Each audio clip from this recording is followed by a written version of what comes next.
comment se passe vraiment un entretien concret au sein de Leroy Merlin? Alors, le processus de recrutement commence par souvent, la plupart du temps, par une candidature sur notre site internet.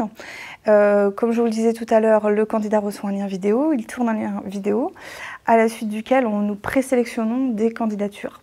La plupart du temps, les candidatures présélectionnées sont reçues en entretien collectif. Et donc, lors de cet entretien collectif, on propose aux candidats différentes activités qui sont conviviales.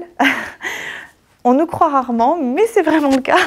C'est plutôt convivial et ludique. Et à la fin, ça nous permet d'identifier justement, vraiment de nous concentrer sur la partie aptitude comportementale, puisqu'on ne se concentre pas nécessairement sur les compétences.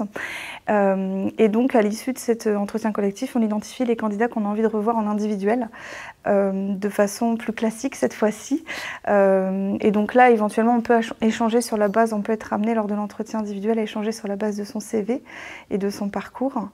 Mais nous poserons des questions qui vont souvent être des questions d'expérience.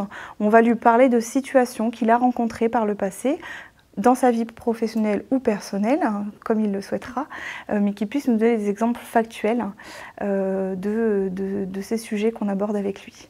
Vous étiez hier une alternante, donc vous connaissez bien le domaine, etc. Est-ce que vous pourrez donner un conseil aujourd'hui à un alternant qui cherche un contrat d'apprentissage? Quelles sont les démarches qu'il doit prendre, etc. C'est très important aujourd'hui. On comprend que l'enjeu d'un jeune qui recherche une alternance, ça soit de trouver son alternance, puisque c'est souvent une clé d'entrée pour l'entrée en formation tout court. Donc c'est un gros enjeu pour lui.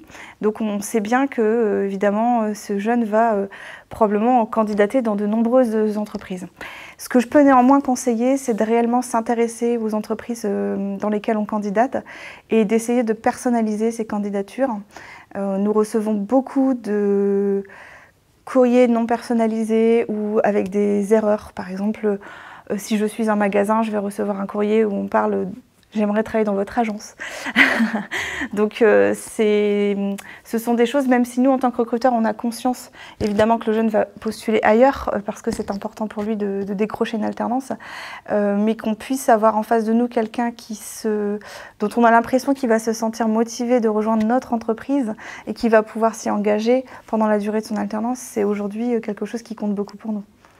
Et à l'inverse, donner un conseil justement aux entreprises qui laissent aujourd'hui la chance aux alternants, parce qu'on sait qu'il y a des fois des réticences. Le but, c'est vraiment de pousser les entreprises à laisser la chance aux alternants de demain, en fait. Alors je dirais justement prendre conscience que les profils en alternance peuvent nous apporter. Souvent, les entreprises qui pourraient être réticentes à intégrer des profils en alternance sont des entreprises qui considèrent que ce serait unilatéral, qu'il n'y aurait que l'entreprise qui aurait quelque chose à apporter aux jeunes, alors qu'en fait, le profil alternant aura aussi quelque chose à apporter à l'entreprise, ne serait-ce que de par la génération dont il fait partie peut-être, sa vision des choses, sa force de proposition, qui peuvent également apporter une nouvelle réflexion autour de certains sujets.